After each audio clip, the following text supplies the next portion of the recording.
work on myself, think about what are some of the red flags I bring to the table. Is there something I could be working on? And a major red flag for me that's been brought to my attention that I didn't realize was as big of a deal as it is. And it's, in relation to the climate we live in today. And that red flag is that apparently I'm not very PC. I'm not very politically correct. Sorry, I don't know if that term made it down here yet or not. Y'all don't seem to give a fuck. So, and when I say that, I just mean like I'm not one of those people who tries so fucking hard to like prove how woke, what a good person I am. Because that shit comes across as so disingenuous and corny to me. Like you're clearly pandering so hard. You can be a good person without it being your entire fucking personality. You know what I mean? It's so exhausting, man. As long as you know your heart's in the right place, you're doing the best that you can. You don't need to prove yourself on Twitter every fucking day. And obviously, I'm referencing the extremes. These like woke internet warriors or whatever you want to call them. These fucking losers who spend their whole life trying to cancel people on the internet. That shit pisses me off so much because they're ruining a good agenda. Cancel culture is not necessarily a bad thing. I get what they're trying to do is eradicate negativity in the world and get rid of some bad toxic shit. And we do need that. But a lot of that gets lost in translation when they carry it out because they themselves are such bitches, dog. Oh my God, bro. And that drives me insane because I'm on their side. I hate the same shit they hate. Off the top of my mind, I can think of homophobia. Homophobia is a massive pet peeve of mine because it doesn't fucking affect you. Who somebody else loves has nothing to do with you. And it is always the ugliest fucking dude who's the most homophobic, isn't it? The most toothless motherfucker from Corpus Christi to be on some I'm not with that gay shit. They're not with you either, bro. Have you met a gay guy? They're handsome. They're in good shape. They can fuck your girl so fast, okay? Be thankful they took a competitor off the board. I hate it so much, man. They're such a pain in the ass. And as you can imagine, you all have the internet. It makes our job incredibly difficult. Nobody's allowed to joke about anything anymore. Everyone wants to complain about every joke ever told. That's so frustrating because, you guys have been here the whole show. You know I have a pretty fucked up sense of humor. Like, I love dark shit. Like, the darker, the better to me. Like, I love that so much. Well, keep that same energy. I love fucked up stuff, but again, I'm okay making those jokes because I know my heart's in the right place. And even though I acknowledge that sense of humor isn't for everybody, I'm okay with that because I don't need to impress everybody. The same way you wouldn't try to be friends with everybody, right? You'll find your people as your life progresses. So it's like, yeah, I might get in trouble, or yeah, some people might not like the jokes that I tell, but I'm gonna tell the jokes that I want to tell, and hopefully my audience will gravitate towards that, and we can all get along and have a fucking cool friendship, And it gets tricky sometimes. I'll do jokes that a lot of people wouldn't want to tell or don't want to listen to sometimes. Like, sometimes I'll do jokes about like trans people because it's funny. Sometimes. Not in a disrespectful way. It's never disrespectful. I'm just making light of a situation so we can all laugh rather than be touchy and upset. That's all it is. And this is what's so funny. The energy in the room is exactly what I'm talking about. Subject matter is what triggers people. I haven't even said the joke yet. All I said was trans people, and everybody in here got a tight asshole. Everybody. Not you guys, but everybody else. Everybody else tighten the fuck up. This special is presented by Poppers.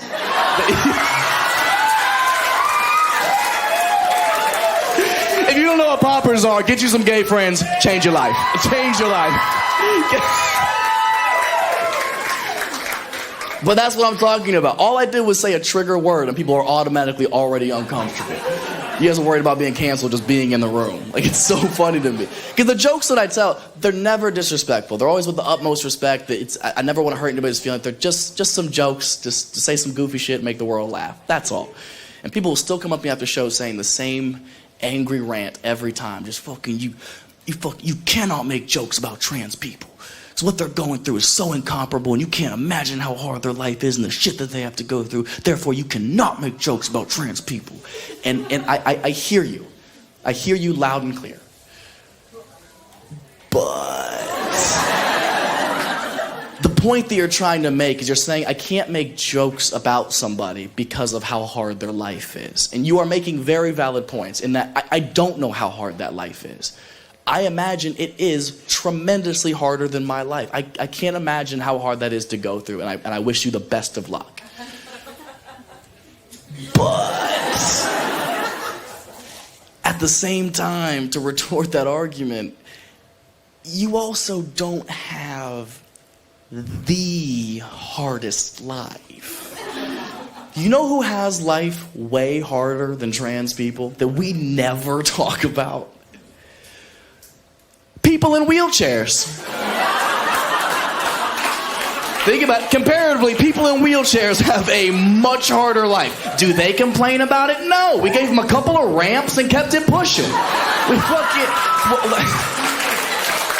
Look, some people are going to think this is an insensitive comparison. I think it's a step in the right direction, personally. I think if we want to head towards trans equality, we fucking start with better parking. You know, it's the least we could do. It's the least we could do. I don't know where we'd put them. We can't assign them anything.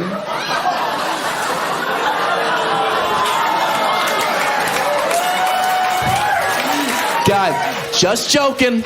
Just joking. Okay, relax. Hey, look, if you let it be, this can be the most fun part of the show. Okay, if you just have fun for the next 15 minutes, we're all gonna laugh at some things that we don't think we're allowed to laugh at. Like, oh, is it like a naughty thing if I laugh at a joke at a comedy show? Have fun, okay? Do not get sensitive now. Don't fucking sit there and feel like you need to defend the wheelchair community. They can fucking stand up for themselves, okay? God damn it, you guys. Stop being hesitant, okay? Knock it off. People in wheelchairs come to comedy shows all the time. It is incredibly common. You know what? They are some of the best audience members you could ever ask for. They come, they laugh their asses off. And I'll tell you the reason I believe that to be true. And it's because I think they've gotten themselves to this point of understanding and this positive mindset that no matter the hand you've been dealt in life, no matter how hard things might be for you, if you can learn to find the light in whatever dark situation you're going through, and you can learn to laugh at the things that should make you miserable, including yourself sometimes, that's how you fucking win life. And you are going to be a significantly happier person if you can learn to laugh in the face of adversity. I know this seems harsh, but I have little to no respect for anybody who wakes up every day and makes the decision to live with a victim's negative mentality of, oh, everything's awful, everyone's out to hurt my feelings. Only because that's not fair to you. That's not fair to yourself. Your life is so short and so precious. You deserve to have the best fucking time you possibly can and laugh your way through life and be as happy as you can, no matter your circumstance or no matter what anybody fucking says about you. You deserve that. Have some fun. We're only here for a second. Have some fun, man. And that's why I chose the comparison that I did. A lot of people think it's an insensitive comparison in the beginning, comparing those two groups. But it's because the positive message that I'm trying to put out there, and I want people to remember, is that no matter what you're going through, I would never negate that. But I want you to remember, if you think your life is hard, somebody has it worse. Try to remember that. Be grateful, be happy, and enjoy your time no matter what. And that's what I love about this example, is because if you think about the life of somebody in a wheelchair, that's fucking hard. It's a daily obstacle to overcome to do anything every day. And the fact that they can laugh their way through that, we should all be able to. That's what I have so much respect for the wheelchair community. Is because regardless of what they're going through, people in wheelchairs are never annoying about their situation. Until they're getting on the bus. I don't don't know how many of y'all have been stuck behind a city bus letting somebody in a wheelchair on, but it is fucking excruciating. You're behind them trying to make that right turn and they're fucking...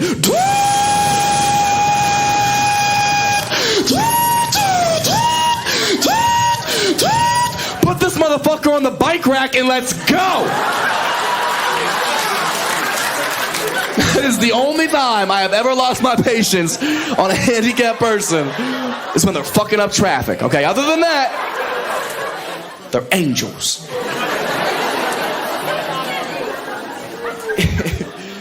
Look, if you're still upset about the comparison, feel free to think about it and tell me I'm wrong. Let's say you did. Let's say you took somebody with no legs and a trans person. And you put them in the same room, the same handicap-accessible room. See who you think has the harder life? I feel like I'm trapped inside of another person's body. So you have 4 legs?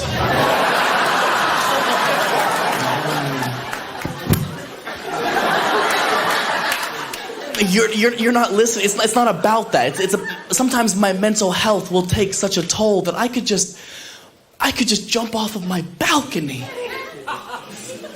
Jump? What's that? You're not hearing. People will call me the wrong pronouns. Someone called me Chariot Tubman the other day. You think a pronoun's the worst thing you can be called? Come on. What about a trans person in a wheelchair?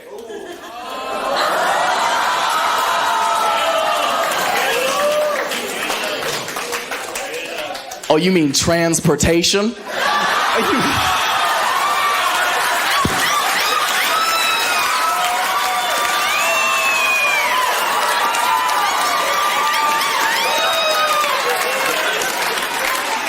Don't test me, dog.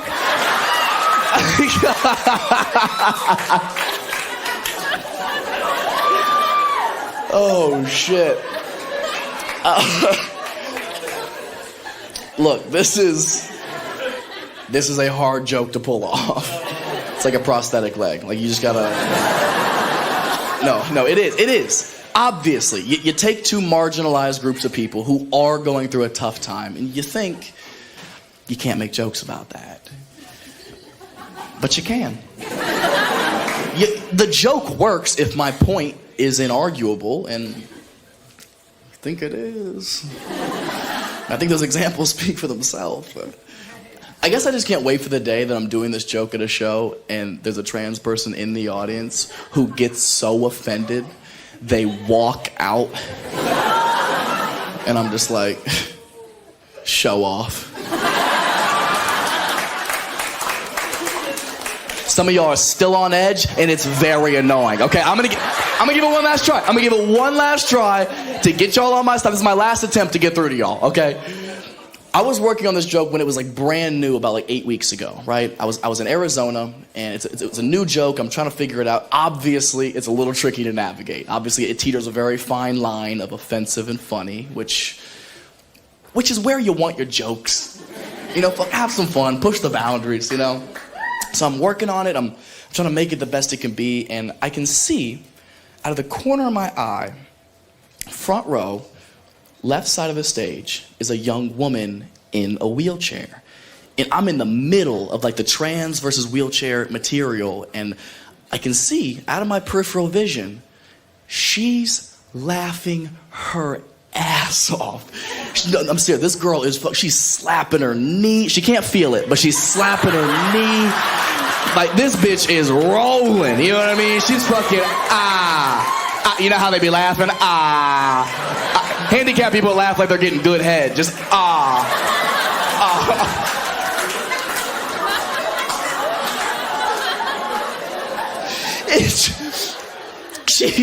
She's so obviously having a great time, right?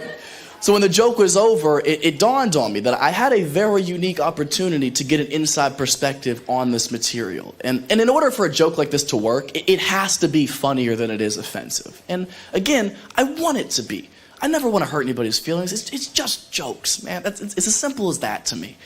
But I'm always open to conversation. So when the joke was over, I asked her, I was like, out of curiosity, was anything I said in that joke offensive? And still laughing, this woman says, no. It was so fucking funny. And I want to thank you for including me. I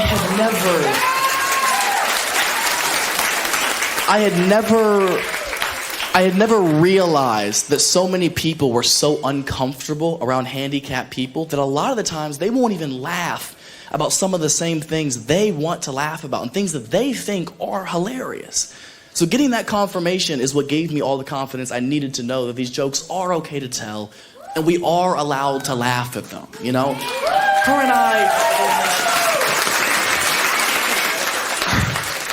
and I were on the same page the whole time. We both know that's what you do to vegetables. You roast them.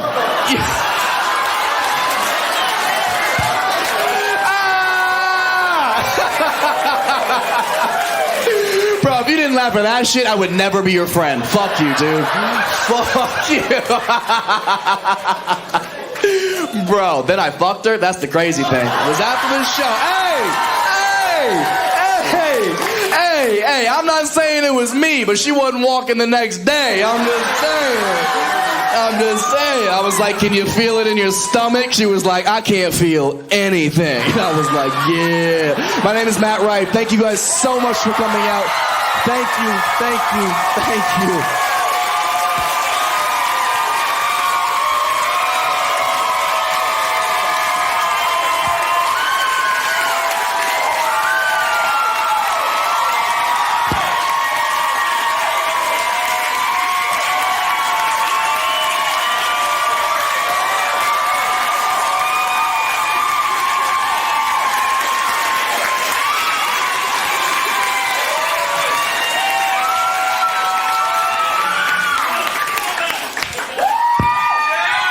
Listen, thank you.